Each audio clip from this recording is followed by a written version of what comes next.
Oi, oi, oi, oi, oi. I keep trying this and I just keep going back because it never works. But it's important, this one. Um, I remember Chris Matthews, that is, back in the day. My dad was alive. Obama was beaming and winning.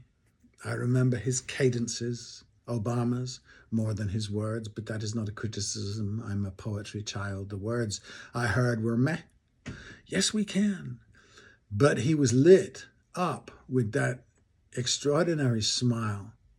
And I thought, no matter what, the great African American legacy would be irresistible, would be here, would come at last and convince the rest. Well, crazy, hazy days of summer whose power I will always honor and remember and miss. I think we should honor our own capacity for fantasy. Then Chris, feisty and Irish. His show was big and noisy, and I liked that. Again, his words were meh. But Irishness goes far among we people of the North. They are our blueprint. Their religion so belligerent it echoes their Vikings. And while Chris was no Yeats, he had that barking laugh and face-crinkled smile. He was the first talking head I wished I could argue with. They are the ones I love, not the stony popes.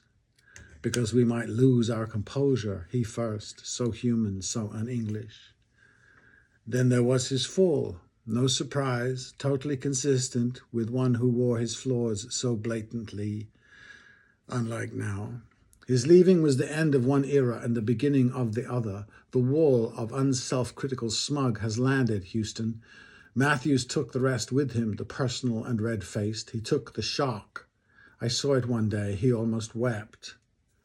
Quote, my whole life I have believed the United States is the greatest country on the face of the earth ever, end quote. And he continues to believe it, but with introspection, thrust lower lip. There he was. There was a pause, and then it happened. Not single spies, but in battalions, sorrows come, and he was gone. March 2nd, 2020, he walked out the door before they could kick him. It was his grumpy misogyny that saw him out, so prevalent, seen so often. I see it every day when I work. Fair enough, it was and still is past time. I do not know the details. In those days, they fell like flies, especially the boisterous ones. But something else has happened here, and we should know what it is. America changed in this boy's mind that day, in a sense that day when Chris Matthews knew himself. He was the best that day because he was a mess, uncontrolled and therefore uncontrolling, not like the new machine that defines the country based only on the evils of others, like thinking there is nothing else makes it so.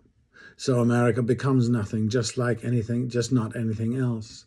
We are simply the hegemon, genocidal as ever, of the rest. They're all phantasms, meaningless mythologies, ghosts, destructive ones. But Matthews expressed how much his largeness and his courage needed to create a country to hold him, and it never did. It was the most honest and pitiful and pathetic of pathos, unrehearsed statement I have seen mainstream. This is a country of individuals, and its individuals are larger than the country. We should know that. We should not confuse them. So uncronkite, uncouple, and their myriad of imitators.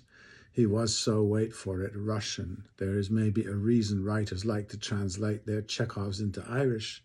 There is something there. And now, last night I was sleepy and I thought I'd chill with some Alex Wagner, who was there in the Matthews days and seemed all cool reason against his smolder, a relief in the toxic Trump days when everybody was like, what the F? Days when one could shout or whoop at the television, knowing in our bones America had Trump coming, had summoned him, but did not know the reason why and did not inquire, and to this day they haven't and they never will.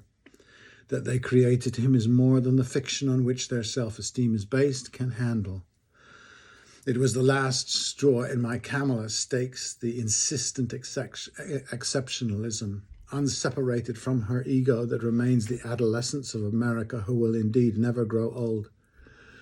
And the cosmetic of her constitution, Dorian Gray-like, hidden in some attic of impenetrable language to be translated by a priesthood no better than riverboat gamblers, making glory of a paranoia that would only ratify a state if its population was white back in the day. It is true, look it up, it's disgusting. Chris was a Fenian by metabolism. I wasn't around enough or interested enough to see if he was alone. There was an Ed, I remember, who seemed quite stroppy, then was gone. And now Alex, showing pictures of Trump hanging with his Führers and indoctrinating us on the terror of this, sleeping with our enemies, dressing himself satanically, because we all agree now, Russia, China, Hungary, not Saudi Arabia, BTW, are all in the land of Nod, Satan territory, and MSNBC is identifying who we can and cannot talk to, like Yahweh telling Moses who to smite and who to like. It's pathetic. These are the things the greatest nation on the face of the earth ever should pay attention to. What they do pay attention to is the evidence of the inferiority of other peoples, which is a myth, a fiction. The much older tribes and their gods, the ones we overwhelmed back in the glory days with our cannons, before Ralph Nader or Eldridge Cleaver pointed out to us, we ain't all that either. I don't know what happened to MSNBC. It looks inevitable, like Salem. Or is it me that just left the team? Somebody stressed the extremism of cable news, and I thought, where? Which one? Fox? But he did say both extremes, like there are only two. That's very Christian. Doesn't extreme mean out of the ordinary? Most fantasy-based is probably more apt. People without a financial care in the world bringing us the news and their opinions of it and us, their lives and biases unexamined, like Jefferson's suffrage. I'm glad Chris did not stay and fight. It would have been ugly. He was guilty and his time has passed. And now we have a clutch, predictable as cuckoo clocks. We are in those times when each presenter repeats the other and great lies bring comfort to the thoughtless. Yeah, I don't cling to the notion that the boisterous and abusive Chris Matthews is a hero gone, and now we've got these prim and proper